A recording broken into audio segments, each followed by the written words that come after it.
waruñu ko woon a jàpp dans les conditions yi ñu ko jàppee est-ce que li mu def nii nekk député mën na tax ñu bañ koo yóbbu Rebeuss. Moustapha nga may ma rek fii Pamatar Gueye rapidement ma wax ko non c'est important. je veux gagner du temps. mbirum cyber boobu ngay wax. man sama wàllu bopp. j'ai été menacé fii de mort injurié publiquement maa déplacé wu dem ba cybersécurité. commissaire Ali Kandé recevoir ma. le 13 septembre ma déposé suma plainte 13 septembre. le 18 ñu entendre ma ba tey jii may wax ak yow.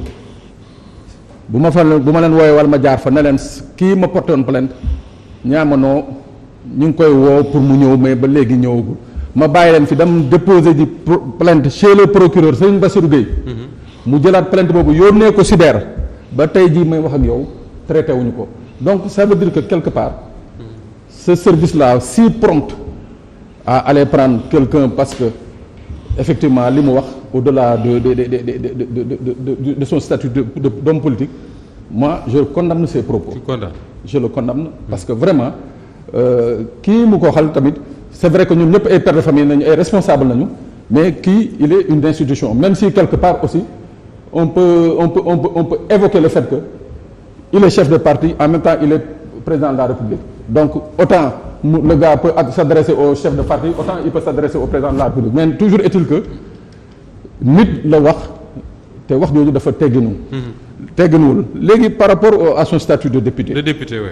effectivement nee nañu aucun député ne peut être poursuivi en session sauf la levée de son immunité parlementaire mais sur les cas de flagrant délit soxlawuñu yëkkati immunité on peut le poursuivre.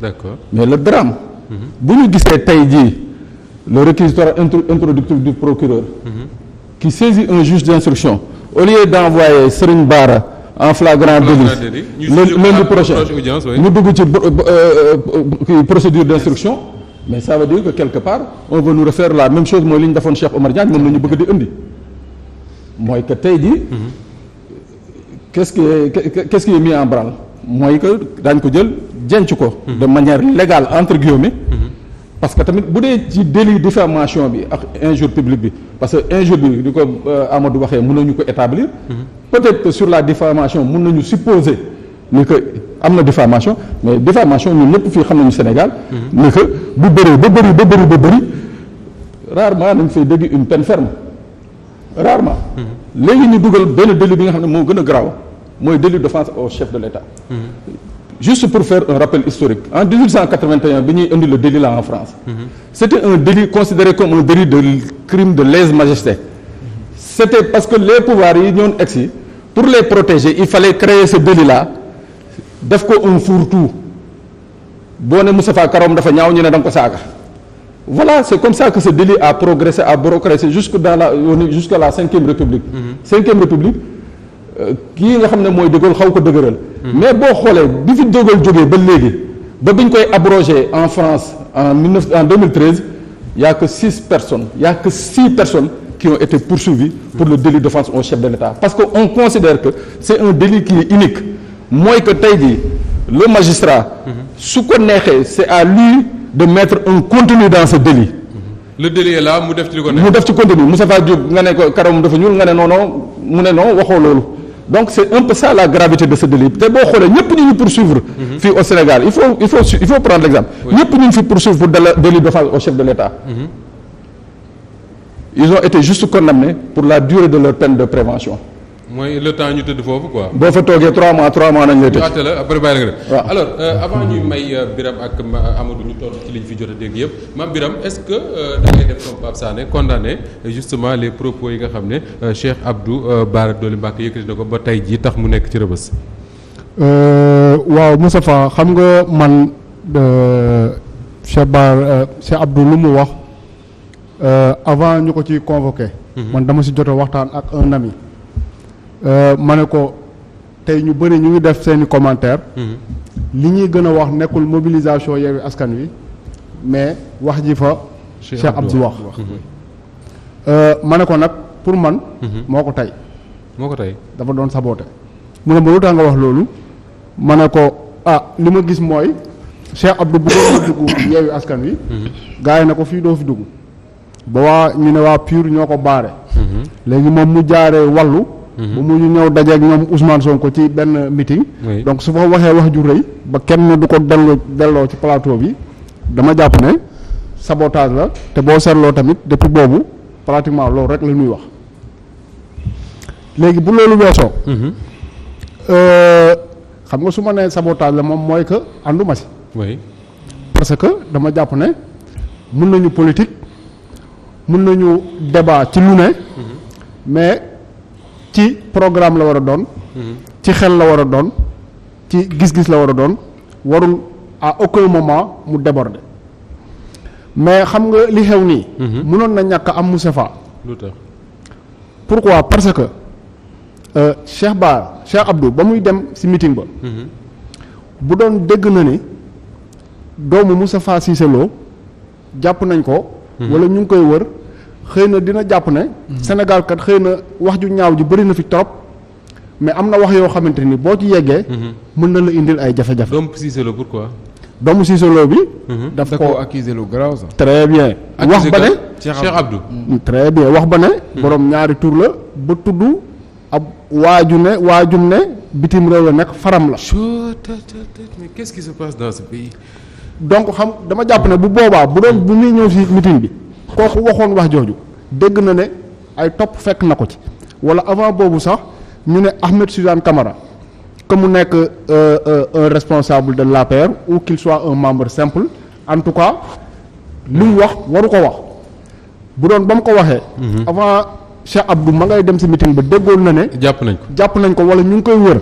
xëy na bu yegsee foofu du mën a wax jooju seulement nag dëkk bi man dama jàpp ne.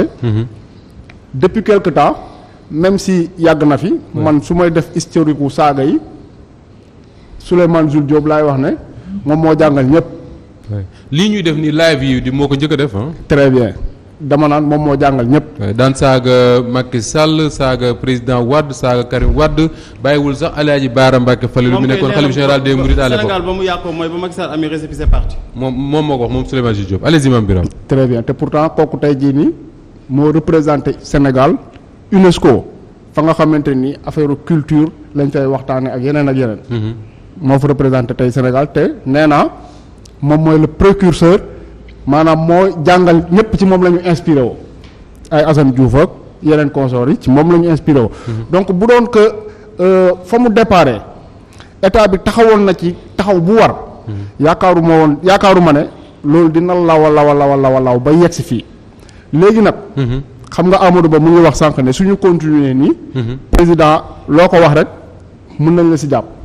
dama naan non pourquoi parce que il faut que ñu def la distinction.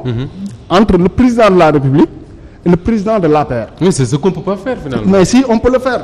parce que xam nga Pape Sarr mi ngi wax depuis démb mais je suis d'accord avec lui. mais très bien xam nga lu tax. parce que gis nga bërki démb waa Benno Bokk Yaakaar. bi ñu woowee leurs anciens ba ñu dajaloo ci ginnaaw Mimi Touré. gis nga ñu nekkoon foofu. muy Aminata Mbengue Ndiaye. oui muy Moustapha Niasse. oui. muy Idrissa Seck. ñooñu ñëpp pratiquement ñoo nekkoon les ténors des assises nationales. oui assises nationales yooyu li ñu ci gënoon a wax mooy que. un président de la République ne peut pas être président. chef de parti. mais ñu weesu loolu le président Macky Sall lui-même. mu dajale ñoom Amadou Mahtar Mbow dans le cadre. CNRI très bien. ba ñu defee ñoom seeni waxtaan. ba jàpp ne réforme yi kat bu ñu ko indee Sénégal. war na mën a démocratie bi war na mën a gën a sax mais lan la président Macky Sall tontu woon à l'époque ñoom lu ñu ko proposé nii. lu ko ci neex lay jël. d'accord lu ko ci li nga xamante ni arrangé wu ko du ko jël. ba booba la ñu def le président de la République nekk en même temps président de l'APR. di recevoir ay activités à la présidence de la République. ñu dem ba. xàmmeetoo président de la République ak président de l'APR léegi nag bu boobaa. bu nekkee affaire yi jaxasoo na ba xàmmeetoo président ak président APR. bu boobaa moom mënul en tant que responsable politique. muy wax ak opposants yi ni mu ko neexee yeneen membre am yi di wax ak opposant yi nu mu leen neexee te ku wax ak président ñu ne non non c'est le chef de l'État c'est une institution. bu boobaa les trucs c'est les faussés. comprendre naa fi ngay wax alors Birame maa ngi gis ngay jël note bari na ci ay questions yu la interpellé directement lan lay bàyyi nga tontu si après Amadou Ba doog a ñëw.